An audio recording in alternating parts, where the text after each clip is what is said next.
오늘 우리에게 주시는 하나님 말씀 함께 봅니다. 오늘 우리에게 주시는 하나님 말씀은 마태복음 14장 13절 14절입니다. 그러면 다 함께 읽습니다. 예수께서 들으시고 배를 타고 떠나서 따로 빈들에 가시니 무리가 듣고 여러 고을로부터 걸어서 따라간지라. 예수께서 나오사 큰 무리를 보시고 불쌍히 여기사 그 중에 있는 병자를 고쳐 주시니라. 아멘. 오늘 말씀의 제목은 예수께서 고쳐주셨다입니다. 그러면 본문의 말씀을 통해 함께 은혜 나누도록 하겠습니다. 이에 본문의 말씀을 보게 되면 예수께서 들으시고 배를 타고 떠나서 따로 빈들에 가시니 무리가 듣고 여러 고을로부터 걸어서 따라간지라는 말씀으로 시작을 하고 있습니다. 본문에는 예수께서 벳세다 부근으로 옮기셔서 병자를 고치신 사건이 기록되어 있습니다. 본문에서 예수께서 들으시니라고 하는 말씀은 요한의 처형에 관한 소식을 말하는 것이 아니라 예수님의 권능에 대한 소문이 신하들에 의해서 헤롯에게 보고되었고 헤롯이 예수를 다시 살아난 세례 요한으로 생각하기 시작했다고 하는 소식입니다.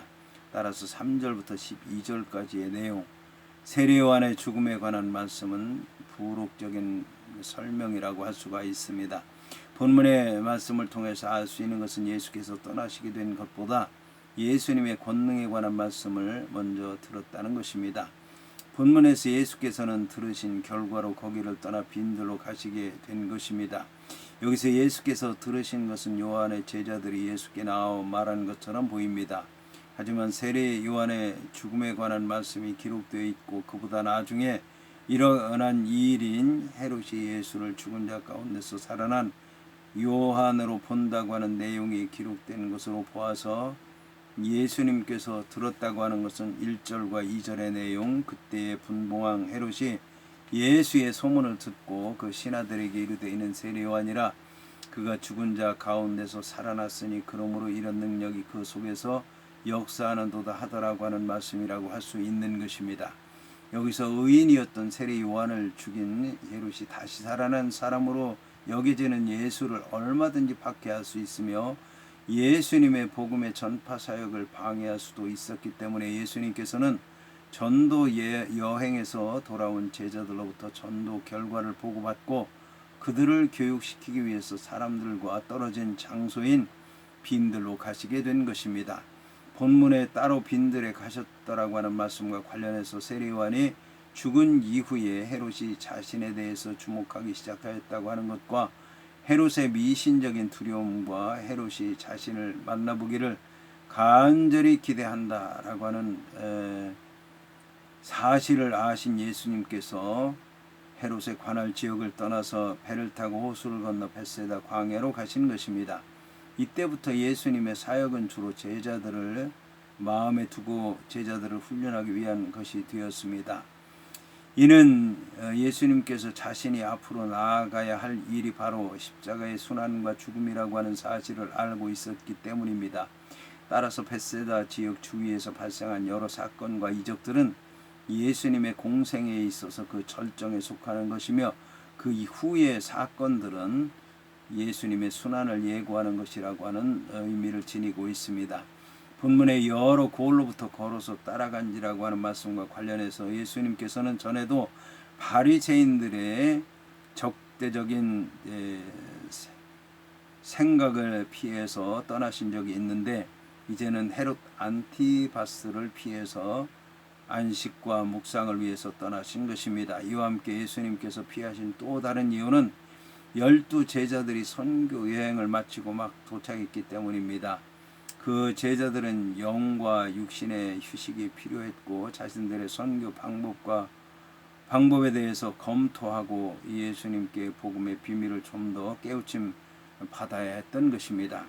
한편 누가는 예수님께서 가신 빈들이 벳세다 즉 갈릴리 북동쪽 해안에 있는 벳세다 율리우스 지방에 속한 곳이라고 말씀하고 있습니다. 따라서 사람들은 갈릴리 호수 해변을 따라서 도보로 예수님을 따라갔을 것입니다. 무리들은 예언자로 여겨지던 세례 요한의 처형 소식을 듣고 목자 잃은 양처럼 방황하다가 예수님께서 계신 곳을 듣고 그분에게서 영혼의 쉼을 얻고자 찾아 나선 것 같습니다. 이어서 본문은 예수께서 나오사 큰 무리를 보시고 불쌍히 여기사 그 중에 있는 병자를 고쳐주시니라고 말씀하고 있습니다. 예수님께서는 자신이 공개됨으로써 대적자들의 표적이 될 것을 두려워하지 않고 제자들과 조용한 무리를 향해 나아오셨습니다.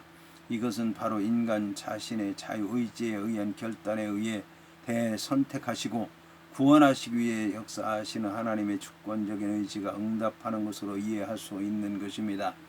본문에 예수께서 나오사 큰 무리를 보시고 불쌍히 여기시니라고 하는 말에서 큰 무리에 해당하는 폴린 오클론이라고 하는 말은 직역하면 많은 무리입니다. 여기서 무리에 해당하는 오클로스라고 하는 단어 자체가 많은 사람들, 즉 군중을 의미합니다. 그런데 본절 14절은 양과 정도가 심히 많다고 하는 것을 나타내는 폴리스라고 하는 형용사까지 사용해서 앞선 13절에 기록되어 있는 여러 고을로부터 걸어 예수께 나온 무리들이 상상을 초월할 정도로 매우 많은 사람들이었다라고 하는 것을 말씀하고 있습니다.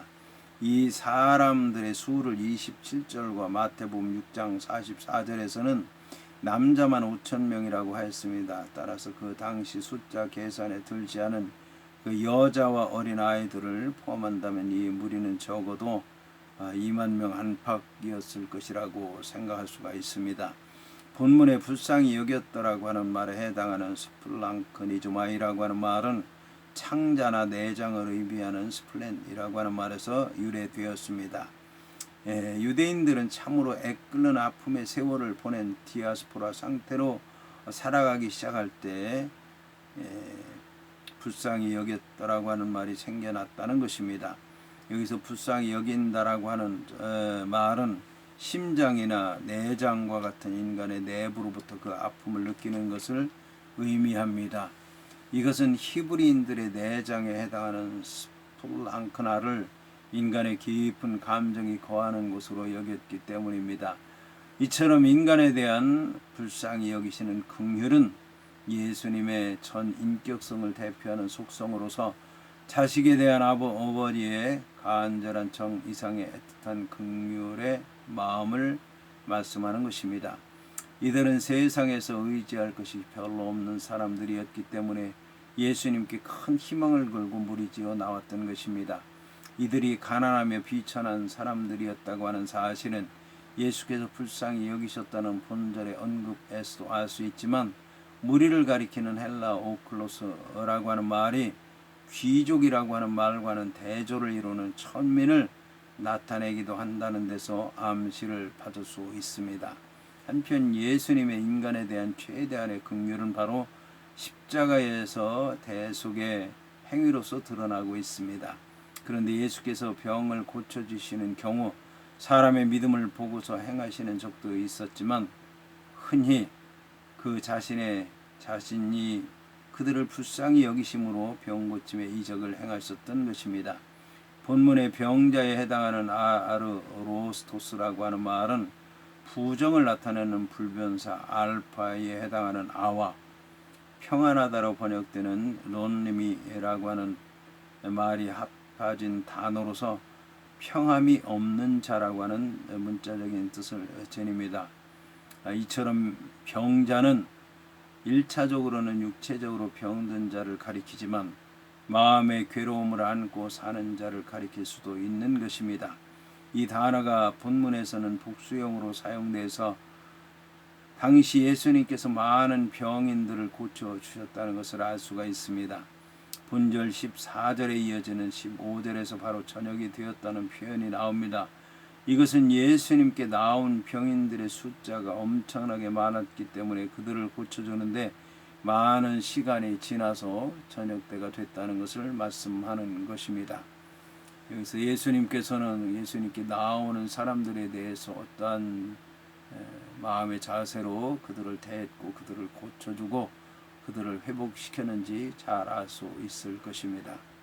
이러한 자세로 우리 믿는 성도들 또 주의 사역을 감당하는 자들 주님 앞에 헌신하기로 한 자들은 말씀을 통해서 자신의 자세를 다시 한번 돌아보고 가다듬고 다시 한번 정리할 필요가 있을 것입니다.